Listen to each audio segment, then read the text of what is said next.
आरक्षणाच्या हक्काचं नाही कोणाच्या बापाचं. बोला विजय एकनाथ शिंदे साहेब बोलतो तुझे. विजय भाऊ नमस्कार. एकनाथ शिंदे बोलतोय. आता मला सांगितलं अजित भाऊनी, तर या बाबतीमध्ये मी मुख्यमंत्र्यांशी बोलून येतो आणि एक आपण बैठक लावू त्याच्यामध्ये. हा आणि बैठक लावू, मी सांगतो मुख्यमंत्र्यांना आणि मग निरोप आपल्याला देतो.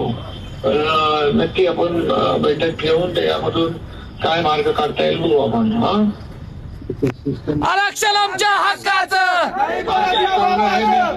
अर्जुन भाऊ काय सांगू आठ दिवसापासून आभार निवेदन करतो साहेब. लोकसेवा मार्गाने आणि कलेक्टर आणि एसपीना निवेदन दिलं. मला इथं बसण्यासाठी जागा देखील दिली नाही.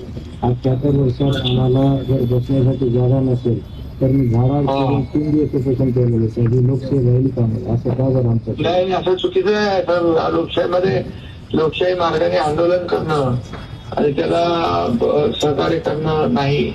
जेव्हा मी झाडावर चढलो तिथे PI पोलीस मला गैरफायदा देण्याचा प्रयत्न केला. म्हणजे किती गुंडेशी झाली साहेब.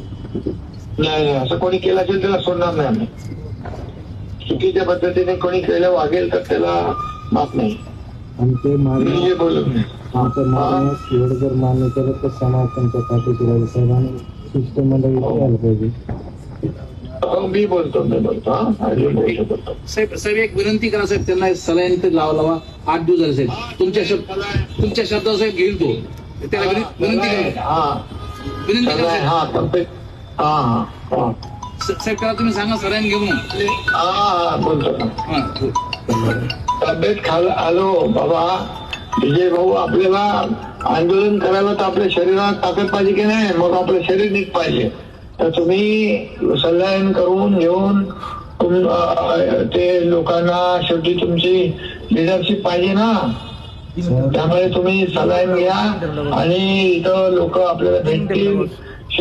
शिष्टमंडळ आणि तुमच्याही शिष्टमंडळाला आपण भेट देऊ, त्यामध्ये चर्चा करू. मी मुख्यमंत्र्यांशी बोलतो स्वतः. साहेब खूप भोळा समाज आहे. आया बहिणीचे डोळ्यातले अश्रू आम्हाला देखसत नाही म्हणून आम्ही एवढं मोठं काम करतोय. नाही, बिलकुल. भाऊ संजूला पाठवून द्या राठोडला. इकडं संजू राठोडला पाठवून द्या. पण उद्या पंकजा येते.